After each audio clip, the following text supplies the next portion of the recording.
दोस्तों, कल्पना कीजिए एक बेहद सुंदर स्त्री जो पत्थर बनकर सदियों से जंगलों में पड़ी हुई थी।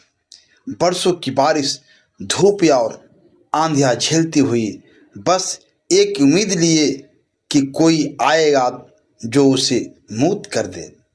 और फिर आते हैं भगवान श्री राम। उनके एक स्पर्श मात्र से पत्थर जीवंत हो उठता है। क्या हुआ था असल में अहिल्या के साथ? इंद्र का कैसा छल, गौतम ऋषि का कैसा श्राप, और राम ने कैसे किया उनका उद्धार? यह रहस्यमयी और भावुक कथा सुनकर आपका दिल रोमांच और आंसुओं से भर जाएगा। तो तैयार हो जाइए, क्योंकि अब शुरू हो रही है रामायण की सबसे करुणामयी कथाओं में से एक। नमस्कार दोस्तों, एसपी हिंदी कहानी चैनल पर आपका स्वागत है। बहुत प्राचीन समय की बात है। त्रेता युग की हिमालय की तलहटी में मिथिला के पास एक घने और मनोरम वन में गौतम ऋषि का आश्रम स्थित था। आश्रम की सुंदरता देखते ही बनती थी। चारों ओर ऊंचे ऊंचे वृक्ष, जिनकी डालियां पर रंग बिरंगे फूल खिले रहते थे। पास ही से स्वच्छ जल की नदी बहती थी, जिसकी कल कल ध्वनि आश्रम को दिव्य बना देती थी। सुबह पंछियों का कोरस गूंजता, शाम की शीतल हवा बहती और रात को चांदनी सब कुछ रोशन कर देती। गौतम ऋषि अत्यंत तेजस्वी, क्रोधी और तपस्वी महात्मा थे। उनकी तपस्या की ज्योति इतनी प्रबल थी कि देवता भी उनसे डरते थे। वे सूर्योदय से पहले उठकर नदी में स्नान करते, घंटों ध्यान और पूजा में लीन रहते। उनकी पत्नी थी अहिल्या। अहिल्या की सुंदरता स्वर्ग के अप्सरों को भी मात देती थी।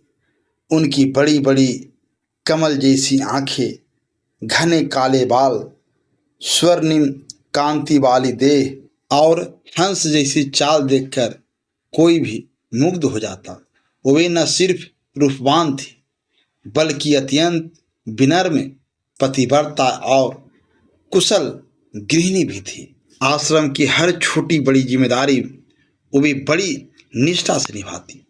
लेकिन सुंदरता कभी कभी अभिशाप भी बन जाती।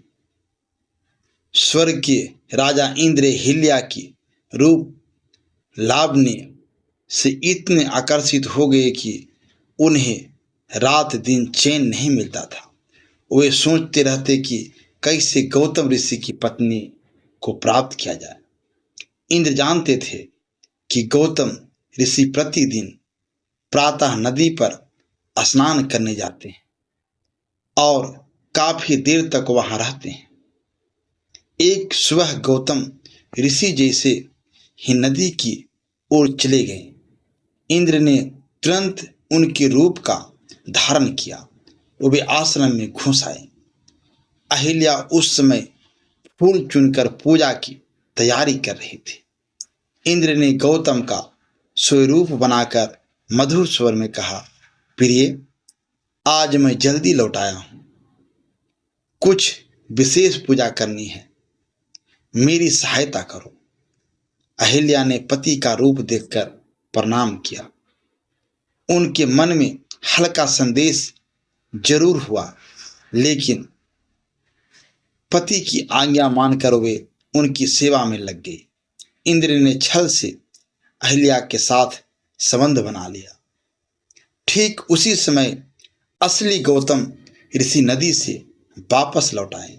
उन्होंने देखा कि इंद्र उनके ही रूप में आश्रम से भाग रहा है। गौतम ऋषि का क्रोध फूट पड़ा। उनकी आंखों से आग बरस रही थी। उन्होंने तेजस्वी आवाज में इंद्र को श्राप दे दिया, इंद्र, तुमने मेरी पत्नी के साथ छल किया है।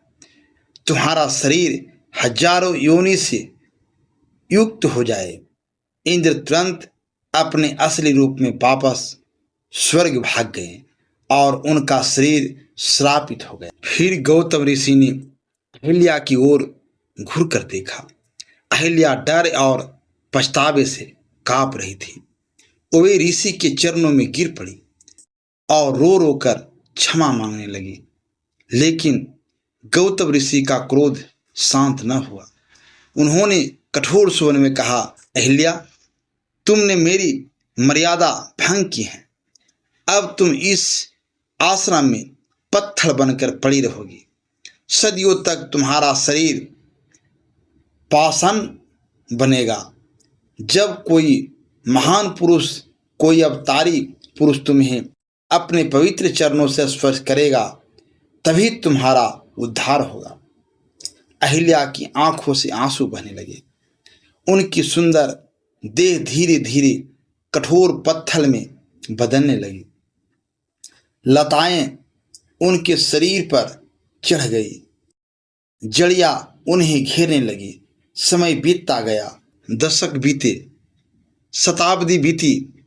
अहिल्या पत्थर बनकर वहीं पड़ी रही, बारिश में भीगती, धूप में जलती, लेकिन उनके मन में बस एक ही प्रार्थना रहती, हे प्रभु, कब आएंगे वह महान पुरुष जो मुझे इस श्राप से मुक्त करेगा।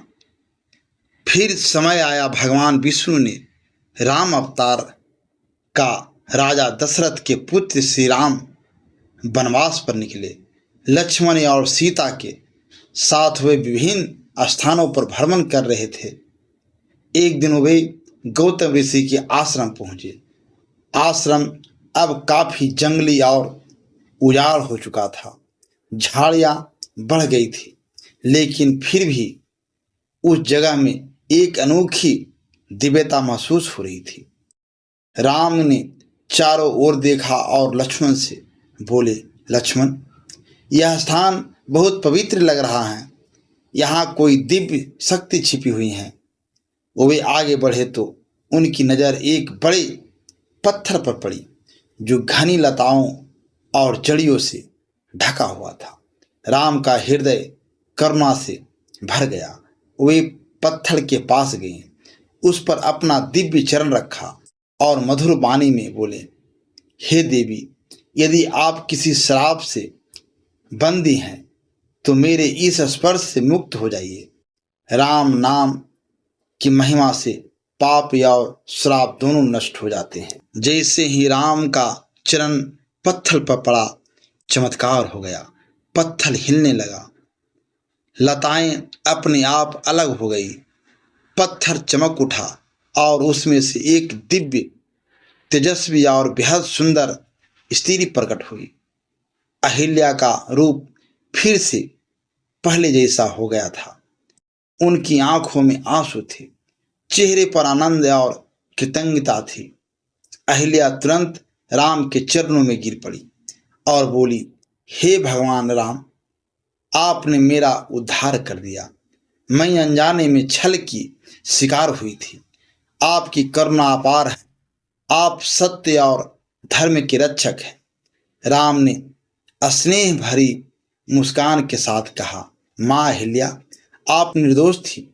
इंद्र का छल था। अब आप पूरी तरह पवित्र और मुक्त हैं। तभी गौतम ऋषि भी वहां पहुंच गई। उन्होंने अपनी पत्नी को मुक्त देखा तो उनका हृदय आनंद से भर गया। वे भी राम के चरणों में गिर पड़े और बोले, हे रघुकुल भूषण, आपने मेरे पूरे आश्रम और कुल का उद्धार किया है। आज से यह स्थल आपके नाम से प्रसिद्ध होगा। इस घटना के बाद अहिल्या ने गौतम ऋषि के साथ शेष जीवन भक्ति, सेवा और राम नाम के जाप में बिताया। वे दूसरों को भी राम भक्ति का उपदेश देती। राम की यह लीला पूरे विश्व में प्रसिद्ध हो गई। यह घटना सिखाती है कि गलती के बाद सच्चा पछतावा और भगवान की शरण सबसे बड़ा उद्धार है। राम के एक स्पर्श ने पाषाण को जीवंत बना दिया। इसी प्रकार यदि हम अपने जीवन में राम नाम का स्मरण करें, सत्य का साथ दें और पछतावे के साथ आगे बढ़े तो हमारे सारे कष्ट मिट सकते हैं। अहिल्या का उद्धार रामायण की करुणा की मिसाल है। दोस्तों, अगर इस कहानी ने आपके दिल को छुआ हो तो एक लाइक ज़रूर कर देना। आपकी एक लाइक इस कहानी को और लोगों तक पहुंचाने में बहुत मदद करती हैं। और ऐसी ही नई नई कहानियां सुनने के लिए एसपी हिंदी कहानी चैनल को सब्सक्राइब अभी तुरंत करें। धन्यवाद।